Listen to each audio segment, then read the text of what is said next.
America అధ్యక్షుడు Trump అత్యంత దుర్మార్గపూరితంగా వ్యవహరిస్తూ టారిఫ్ను తన ఇష్టం వచ్చినట్టుగా పెంచినందువల్ల మన దేశంతో పాటు అనేక దేశాలు తీవ్రమైనటువంటి ఇబ్బందులకు గురవుతూ ఉన్నాయి.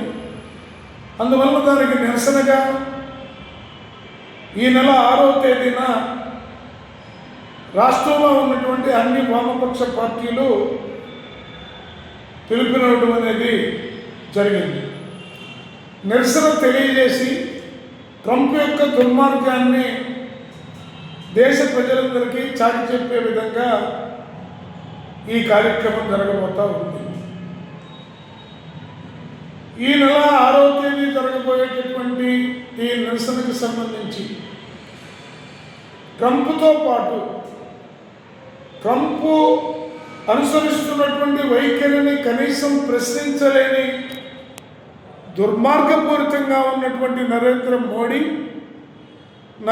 మోడీ వైఖరి మీద కనీసం నోరెత్తడానికి కూడా సిద్ధంగా లేని బాబు, పవను, జగను వీళ్ళందరి యొక్క వైఖరి కూడా ఈ సందర్భంగా ఆయా నిరసన కార్యక్రమాల్లో ఎండగట్టబోతూ ఉన్నాం. ముఖ్యంగా భారతీయ సరుకుల పైన 50% సుంకాన్ని పెంచుతూ మన ఉత్పత్తులపైన తీవ్రమైనటువంటి దుష్ప్రభావం పడే పద్ధతుల్లో వ్యవహరిస్తూ ఉన్నది. ముఖ్యంగా టెక్స్టైల్, ఆక్వా, గార్మెంట్స్ వంటి ఉత్పత్తుల ధరలు ఘోరంగా పడిపోయాయి. దేశ సముద్ర ఉత్పత్తుల్లో 40% ఎగుమతులు ఆంధ్రప్రదేశ్ నుంచే అవుతున్నాయి. ఏటా సుమారు 2000 కోట్ల డాలర్ల విలువైన ఆక్వా ఉత్పత్తుల దిగుమతులు మన రాష్ట్రం నుండి రొయ్యల ధరలు ఘోరంగా పడిపోవడంతో సముద్ర తీర ప్రాంతాల రొయ్యలు, చేపల ధరలు తీవ్రమైనటువంటి సంక్షోభంలోకి కూరుకుపోతూ ఉన్నాయి.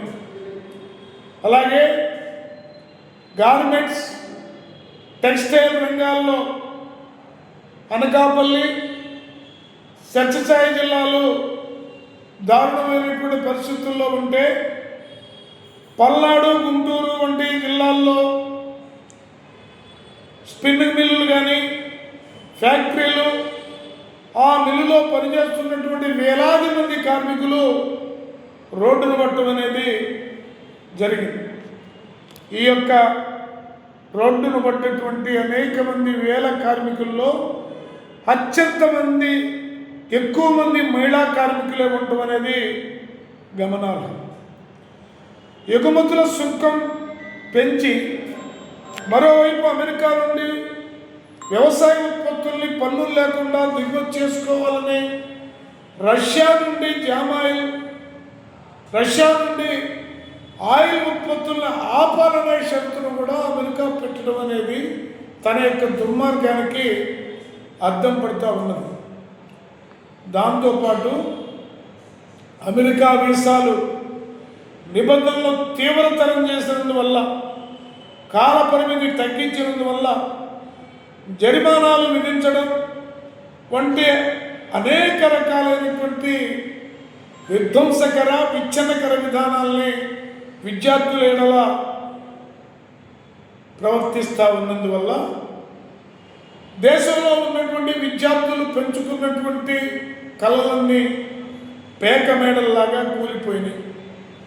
ఇప్పటికే అమెరికా వెళ్ళిన వారి యొక్క పరిస్థితి అత్యంత దారుణంగా తయారై కూర్చుంది.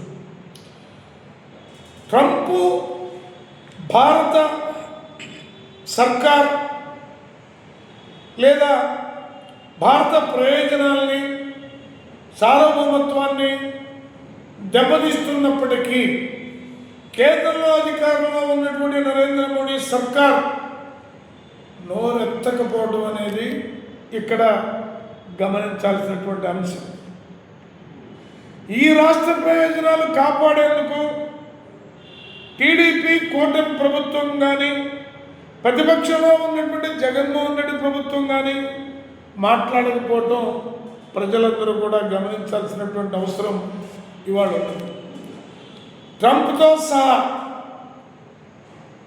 అమెరికా పెత్తందారులు మన దేశాన్ని అవమానపరుస్తూ చేస్తున్న ప్రకటనల్ని మోడీ కనీసం నోరెత్తకపోవడం మోడీ బలహీనతని, కీలుబొమ్మ ప్రభుత్వాన్ని సూచిస్తూ ఉన్నది.